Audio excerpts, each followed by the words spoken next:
Turns out I've gotten very lucky over the years because I've driven in a lot of countries on my American driver's license, and only like in one period of that time did I ever have an international driving permit, which is required in more places than I realized. Did you know that it's required in France to have an international driver's permit if you don't have a European driver's license? Like, you got to have one of these.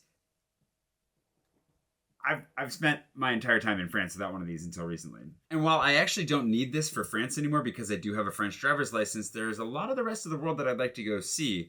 And I will need to drive in a lot of those places. And this is going to come in very, very handy. But before I get to this, and actually I have a whole package that I'll do a little bit of an unboxing because there's way more in this than I realized there was going to be.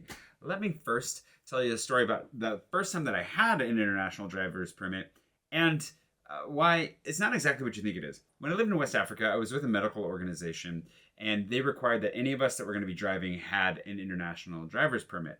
At least you were supposed to.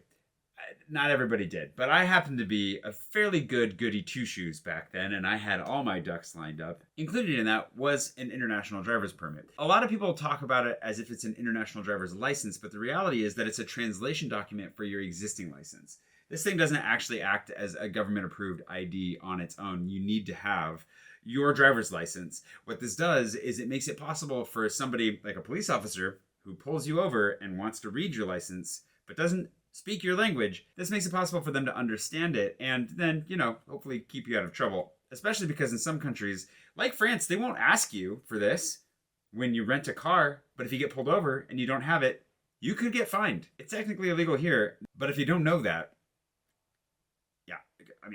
you're just kind of taking an uneducated risk, which I've done for a lot of my life. But I didn't do it when I moved to Sierra Leone. And this is one of the greatest regrets I have in any of my life abroad stories, was the time that we were living in Freetown. I was a driver, puttering around in our big white Land Rovers, which I say puttering, really it was just very slow stop and go through Freetown. People say that traffic in other parts of the world is bad. I always imagine it to be like driving through downtown Freetown or central Freetown.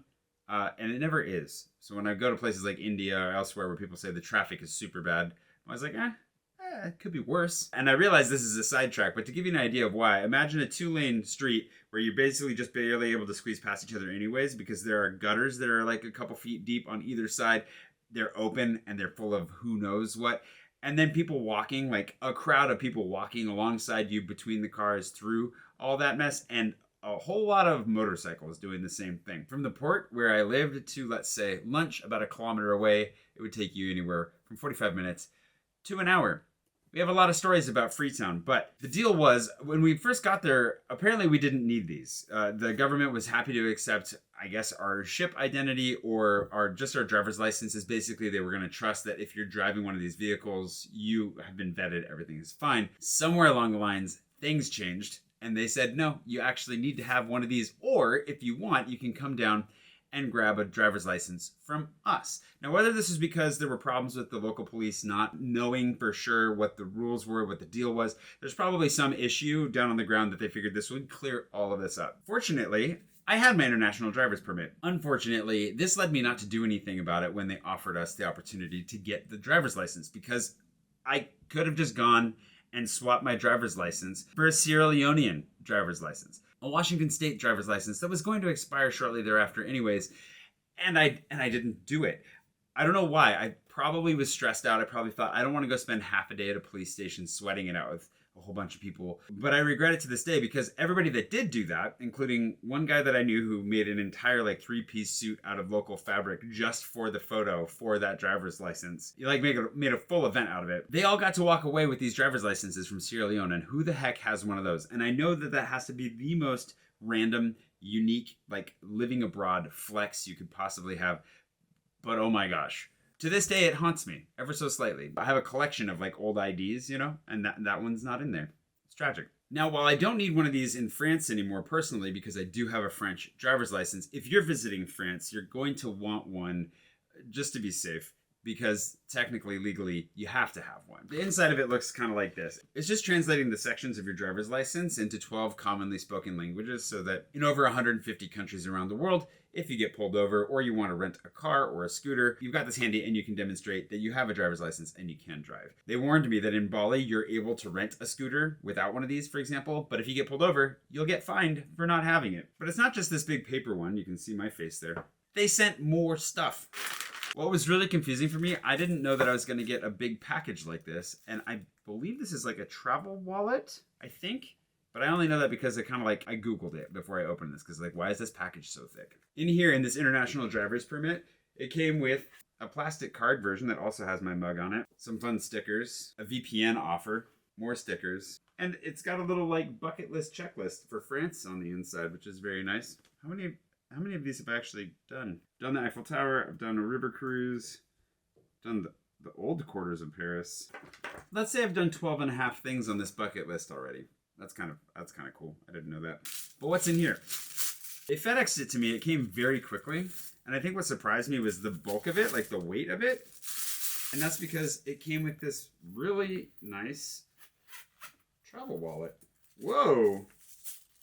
Little dangly bit to attach it to something if you want. Here, we can do this.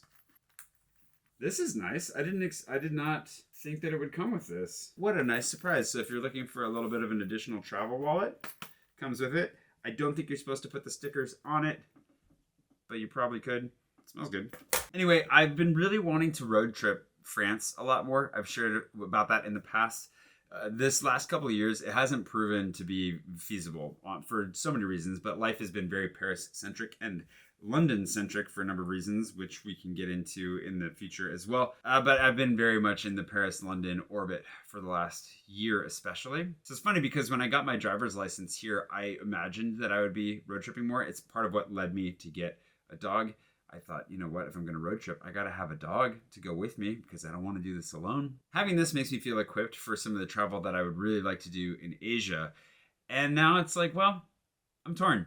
Where should I go next? Where do I road trip? I would like to road trip in France, but I also would love to go rent a scooter in Bali, and if I get pulled over, know that I'm fully secure in my international driving permittedness. Thanks to the IDA for sending this stuff over. It's really cool to see. Again, if you're going to be driving in France, renting a car, you could definitely rent a car without showing them the documents. They're not going to ask you. I've done it before. But know that you're taking a risk, because if you get pulled over, depending on who pulls you over and what mood they're in, you're supposed to have one of these on you. So keep that in mind. And yeah, hopefully that alleviates some stress and answers some questions about driving in France and how you can do so legally. Let's keep things above board as best we can. Thanks to today's patron producer, Todd Strehlke, and all my patrons for making it possible to do the road tripping I have done in the past and for making it possible to dream about doing some more in the future. I'm really looking forward to it. And I'm looking forward to taking you along for the ride. Thanks for watching.